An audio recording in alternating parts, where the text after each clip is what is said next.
Hello YouTubers, this is John Franklin and I'm back for my last Jurassic Park recap before Jurassic World will be coming out. If I am correct, it will be coming out next week, June 12th.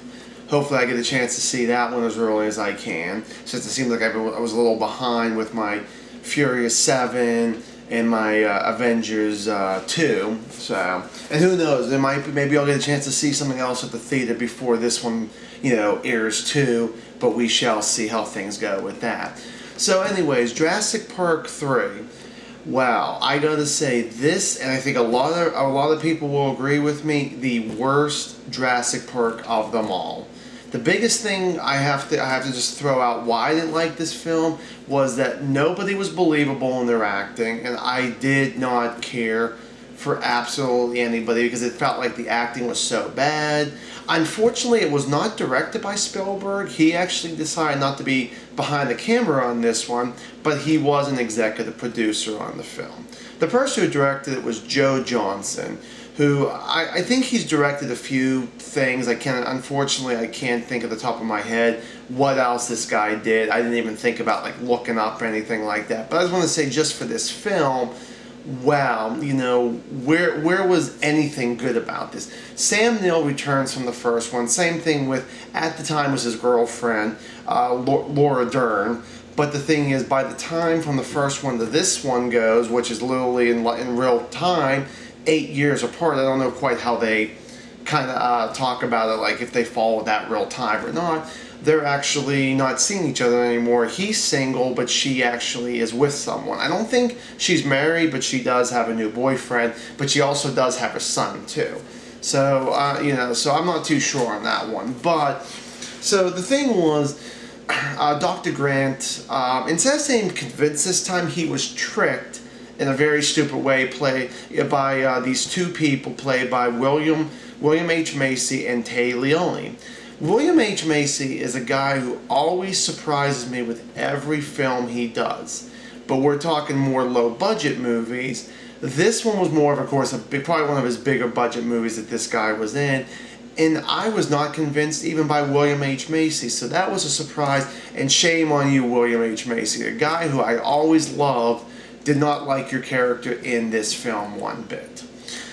But the thing is that, like I said, Dr. Grant gets tricked by these two parents who are divorced because they said about a certain island that they needed to go on to, but it turned out it was their son that was lost like 2 weeks earlier, something like that. Yeah, 2 weeks, or not 2 weeks, I'm sorry, 8 weeks earlier, 2 months is what I was trying to say.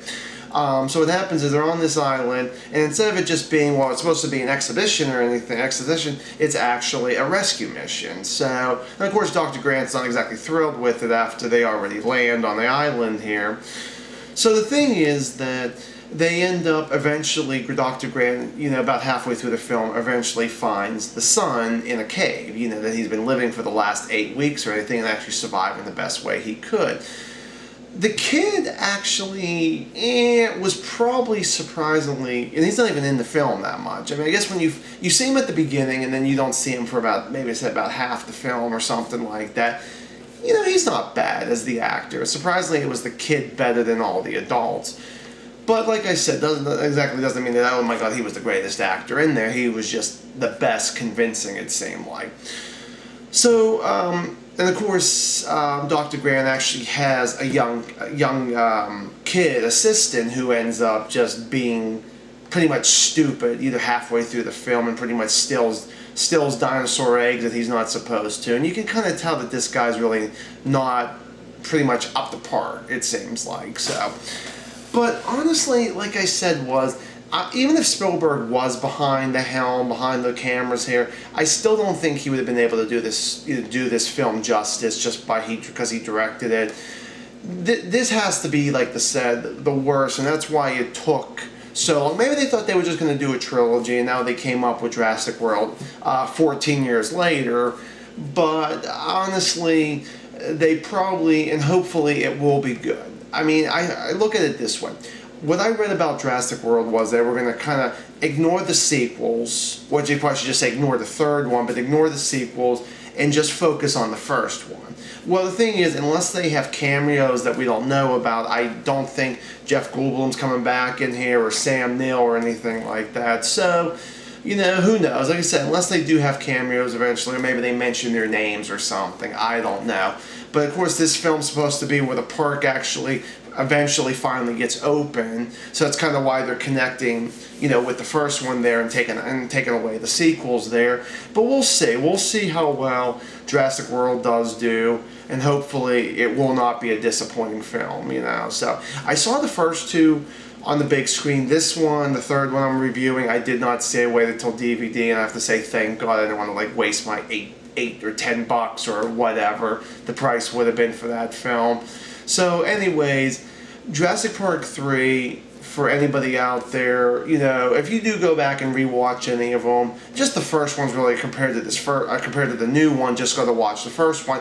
But I gotta say, definitely watch the second one too, because at least it was still entertaining. This one was pretty much, it just seemed like it was boring. You didn't care what the actors said. They didn't do a good job with the acting. I felt like the directing was so bad. The script writing, oh God, they should have just completely scratched what they had and redid it, and maybe gave another year or two. This film could have came out in 02 or 03. Well, fortunately 03, with a lot of people were kind of complaining that that was like the worst year for film.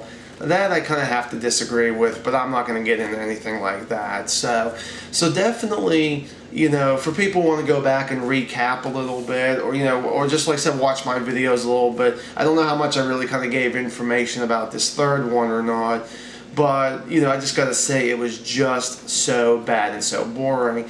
And even for a film that was only about an hour and a half, maybe an hour 35, something like that, it still felt too long, I have to admit. It felt like you were watching like a 2.5 hour film, because it felt like it was dragged a lot too, with the you know, some of the stupid dialogue that was in there too, you know. So but definitely we'll just definitely see how things go with Jurassic World, you know, when it comes out. Like I said, should be coming out next Friday, June 12th.